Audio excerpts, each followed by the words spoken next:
Hi everyone, my name is Rob Allan and I'm here to bring you yesterday's news today. I'm going to have separate sections in this order: human related disasters, natural disasters, weather, global politics, United States related politics, innovations and breakthroughs, sports news, and art news. This is a work in progress, so please suggest anything that you think may be helpful for the future.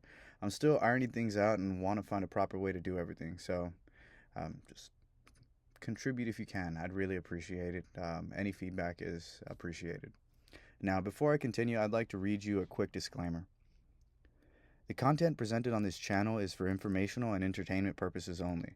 While we strive for accuracy, we do not guarantee the completeness, reliability, or timeliness of the information provided. Opinions expressed by hosts, guests, and commentators are their own and do not necessarily reflect the views of this channel. All content, including news, commentary, and discussions, should not be considered professional advice in any form. Viewers are encouraged to conduct their own research and consult with qualified professionals when necessary. Additionally, this channel does not endorse or promote any illegal activities, violence, hate speech, or misinformation. Any similarities to real events or individuals are purely coincidental unless explicitly stated. By continuing to watch or engage with this channel, you acknowledge and accept these terms. So, now moving on to today's news, we're going to go ahead and start off with human-related disasters. So, Chile is still experiencing a major power outage affecting over 90% of Chile's population, disrupting critical infrastructure and services. The blackout was attributed to a malfunction in electronic and software protection systems, leading to the disconnection of a high-voltage transmission line. By February 26th, power had been restored to approximately 94% of households, though some areas continued to experience intermittent outages. So, moving over to Taiwan, Tiancheng department store explosion. An explosion occurred in Shinkong Mitsukoshi department store in Taichung, Taiwan, resulting in 4 deaths and injuring 39 others. The incident was linked to ongoing renovations or a gas leak within the building. Investigations revealed that firefighting equipment, including gas leak detectors, had been turned off on the 12th floor at the time of the explosion. Now, moving over to India, New Delhi. So, the New Delhi railway station stampede occurred. A stampede at New Delhi railway station in India led to at least 18 fatalities, including women and children. The incident was exacerbated by an initial information blackout, with authorities delaying the acknowledgement of casualties. The stampede occurred during a period of high passenger traffic, likely due to a religious gathering. So that's it for human-related disasters today. Now, moving on to natural disasters. So, in Hawaii, the Kilauea volcano eruption in Hawaii occurred. The 11th episode of the ongoing eruption in Halemauma crater paused at 7:06 a.m. HST. This phase involved lava fountains from the north and south vents, contributing to the crater floor's expansion. Now, moving over to West Virginia, the Federal Emergency Management Agency, FEMA, has declared a major disaster in West Virginia due to severe storms, straight-line winds, flooding, landslides, and mudslides that began on February 15th and continued. The declaration made on February 26th aimed to expedite federal assistance for affected areas. So there was also an earthquake in Indonesia. A magnitude 6.1 earthquake struck near Indonesia's Sulawesi Island, causing concern among residents and authorities. While the quake was significant, detailed reports on damage or casualties were not immediately available. So now that we're done with natural disasters, we're going to go ahead and move on to weather news. So, warm temperatures in the San Francisco Bay Area. A high-pressure system led to clear skies and unseasonably warm temperatures in the Bay Area. San Francisco and Oakland reached 70 degrees for the first time in 2025, while San Jose experienced highs of 75 degrees Fahrenheit, the warmest since November. So there's also a cold front approaching Houston, Texas. A cold front was forecast to arrive in Houston on Wednesday night, bringing slightly cooler temperatures and expected to dissipate the dense morning fog that had affected commutes throughout the week. And in Colorado, below average snowpack. As of February 26, Colorado snowpack measured at 92% of the 30-year average, with significant regional disparities. Northern areas, including the Colorado River headwaters, maintain snowpacks at or above 100%, while southern regions reported levels as low as 64%. So now that we're done with weather news, we're going to go ahead and move on to global politics. So, President Trump announced 25% tariffs on European Union imports. President Trump declared the imposition of a 25% tariff on imports from the European Union effective April 2nd. This decision aims to address trade imbalances and has prompted immediate plans for retaliation from the European Commission. Moving on, the U.S. confirms Ukrainian President Zelensky's upcoming visit. The White House announced that Ukrainian President Volodymyr Zelensky will visit Washington on Friday to finalize a significant minerals agreement. This deal is intended to grant the U.S. access to Ukraine's valuable mineral resources, potentially valued at $1 trillion, and is seen as a measure to ensure Ukraine's repayment for U.S. military aid. Now, moving on to the White House Correspondents Association relinquishing control over press pool reports. In a notable shift, the White House Correspondents Association, WHCA, announced it would no longer manage the shared coverage of President Trump's events.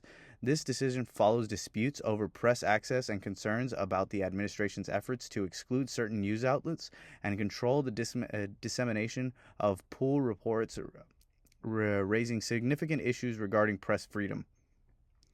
Now that we're done with global politics, we're going to go ahead and move over to just some more U.S. politics. The U.S. House passes a budget proposal.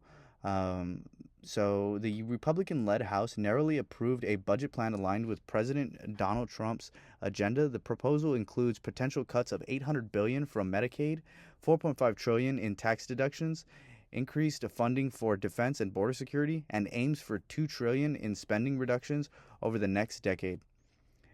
Trump announced some tariffs on the on the European Union. So going over this again, there was a 25% tariff on European Union imports that will take effect on April 2nd, escalating trade tensions between the U.S. and EU. So there's been a confirmation of U.S. Trade Representative. The Senate confirmed Jamieson Greer as the United States Trade Representative with a 56-43 vote. Now, moving on to innovations and breakthroughs. So, Eli Lilly's $27 billion investment in the U.S. manufacturing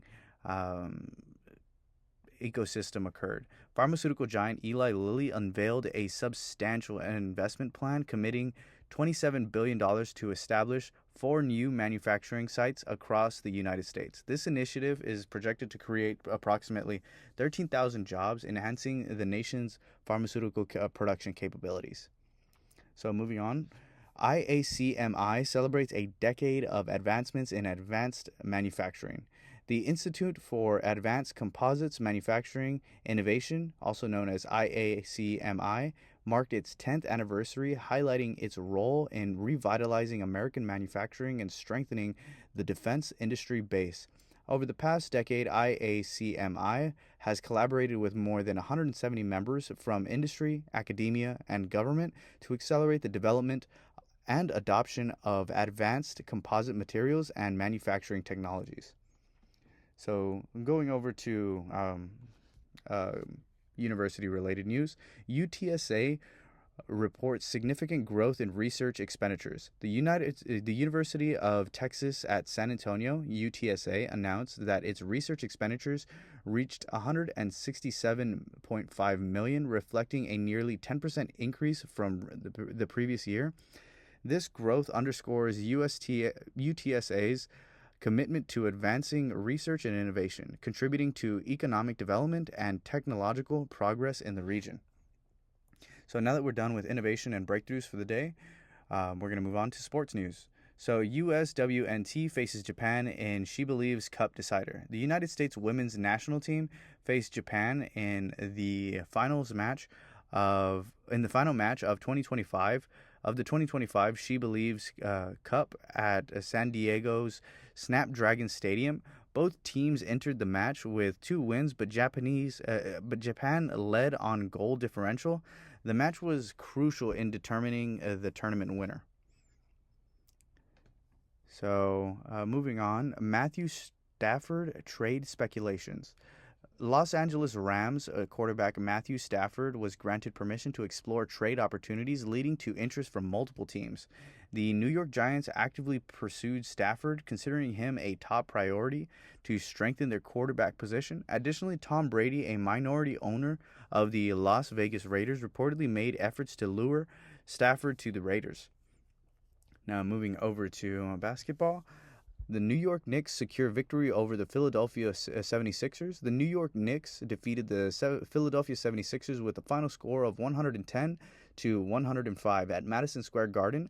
The 76ers, missing key players due to injuries, faced a challenging game, allowing the Knicks to capitalize and secure the win. Now that we're done with sports, we're going to go ahead and move on to art-related news. So Gene Hackman and wife were found deceased in their Colorado home. In their New Mexico home. Renowned actor Gene Hackman, at the age of 95, and his wife Betsy Arakawa were discovered dead in their Santa Fe, New Mexico home. Authorities reported no immediate signs of foul play, and investigations are ongoing to determine the cause of death. Their dog was also found dead deceased in this occurrence as well. Moving on, Michelle Trachtenberg passes away at 39. Actress Michelle Trachtenberg, known for her roles in Buffy the Vampire Slayer, Gossip Girl, was found dead in her New York apartment. The cause of death has not been disclosed, and an investigation is underway.